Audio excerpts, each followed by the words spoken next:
একটি শিক্ষণীয়মূলক ঘটনা যা আপনার উপকারে অবশ্যই আসবে।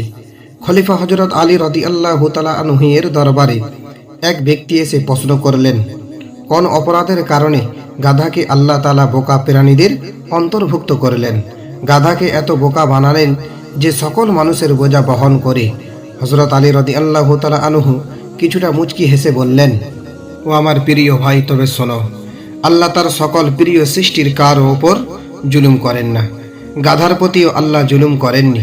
হযরত নূহ আলাইহিস সালাতু ওয়াস সালামের প্লাবনের আগে গাধারা অনেক বেশি চালাক ছিল, কিন্তু প্লাবনের সময় নৌকায় উঠে যায় এবং প্রয়োজনীয় খাদ্য ঠিকভাবে রেখেছিলেন নূহ আলাইহিস সালাতু ওয়াস সালাম। সেখানে সবাইকে নির্দিষ্ট পরিমাণ খাবার দেওয়া হতো, কিন্তু গাধারা অতিরিক্ত চালাক হওয়ার কারণে তার অন্য প্রাণীদের খাবার চুরি করে খেয়ে ফেলত। নূহ আলাইহিস সালাতু ওয়াস সালাম এ সম্পর্কে যখন বারবার জিজ্ঞাসা করতে থাকেন, প্রতিবারই তারা চালাকি করে অস্বীকার করত। বারবার অস্বীকার করার পর নূহ আলাইহিস সালাতু ওয়াস সালাম আল্লাহর দরবারে দোয়া করলেন, আল্লাহ, যারা অন্য প্রাণীদের খাবার খেয়ে নেয় তাদেরকে বোকা বানিয়ে দাও, যাতে করে তারা খাবার চুরি করার ক্ষমতা হারিয়ে ফেলে। আর সেই থেকে গাধারা সবচেয়ে বেশি বোকা প্রাণী হয়ে উঠল।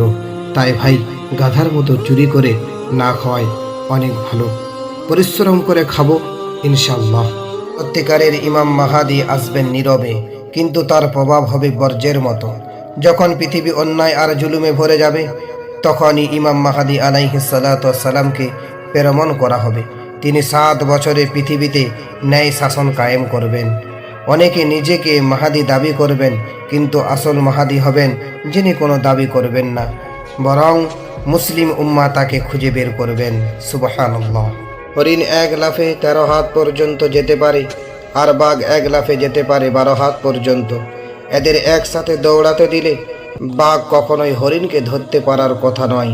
কিন্তু হরিণ মাঝে মাঝে পেছনের দিকে তাকিয়ে বাঘের দূরত্ব দেখার চেষ্টা করে। হরিণের সবচেয়ে বড় ভুল হলো পেছনের দিকে তাকিয়ে অন্যের অবস্থান দেখতে চাওয়া। তাই আমাদের কখনোই উচিত নয় হরিণের মতো ভুল করা। জীবনে আমাদের অনেক ভুল আসবে, কিন্তু পেছনের দিকে তাকিয়ে দেখলে হবে না, সামনের দিকে আগাতে হবে। ইনশাআল্লাহ একদিন সফল হবে।